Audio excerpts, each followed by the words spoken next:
I was lonely and I couldn't go anywhere because Macho Man here decided that I should stay home like a wife, so he would think my wife is at home waiting for me. But then I told him about the child welfare, that I could take care of kids for little money and still I could have somebody with me. So we got Gloria. Was it Gloria first before Alice? I don't remember. I think Alice was my first baby that I got. She was 6 months old, but she looked about 3. A little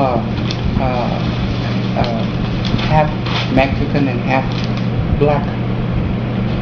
And she was sick. She had bronchitis, and I took care of her for 2 years. 2 years I took care of her. I body taught her, body trained her. And then they came for her because the parents supposedly wanted her back. So I let her go, and I told my sister, go see where they're going to take her so I can go. No, it wasn't yet. It was later on. So they took her, and by the time I was already pregnant with Louis, I was pregnant. And then I had Louis in September. They took her in about August, and I had Louis in September. And then I kept yearning, where is she? Where did they take her? So I decided to look through the phone book on the Cortez. Her last name was Cortez. And I found her right away. I found the grandma right away. And I told her who I was. And she says, well, I have 5 other ones. And I couldn't keep Alice because I'm old and I cannot take care of one more baby. But I think it was because she looked black. Because and then I told him that I had found it. She gave me the address, and we went up there in a real ugly, dirty, smelly upstairs apartments there on McGoffin. Cockroaches everywhere. And then I knocked on the door.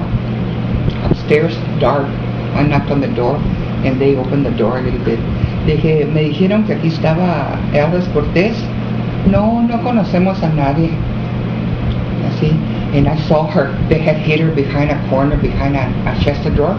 Aquella es, and I barged in. Ella es. So I got her, and she didn't recognize us. And then she saw Daddy, because she loved Daddy. And he saw her, and she smiled. Alice, it's me, Daddy. And then it perked, she remembered. And she had her hair, I always kept it real short, like Emma's. But this time it was big and natty and all dirty, and she was dirty, and her little face looked tiny with a big afro, real ugly, and just a diaper. And I got her in my arms, and there were roaches on the sofas. They're crawling. And then I told her, because she was wet. Dije que no le dijeron que ya estaba potty trained. No, dijo la señora nomás vino y me la tiró y nomás así nomás, aquí está.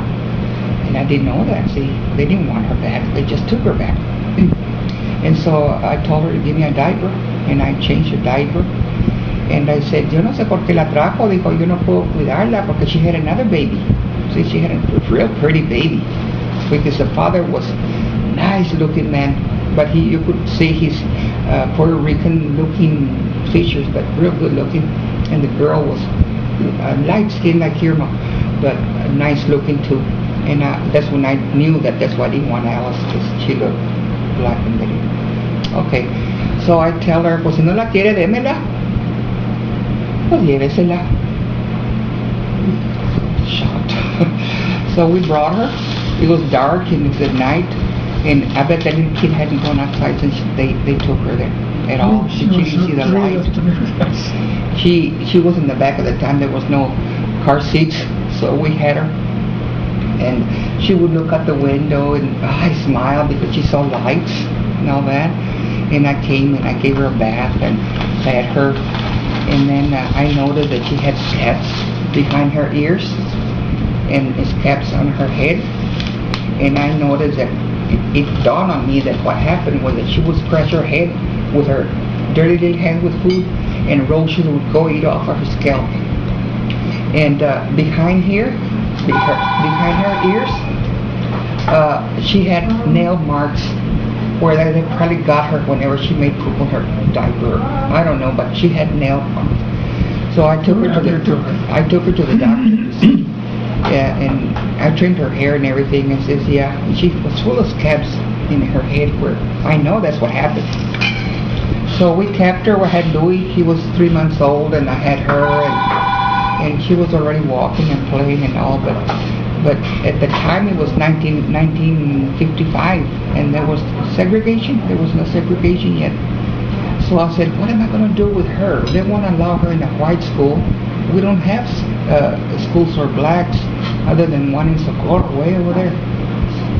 And then one day I had a ball in the driveway, right there for the driveways, and there was a little boy across the street that was ugly guy. You know, he was mean, and he got her ball, and she cried because he got her ball, and then she threw it at her and says, "Here, nigger," like that. And it dawned on me. I said, "What in the world am I getting myself into?"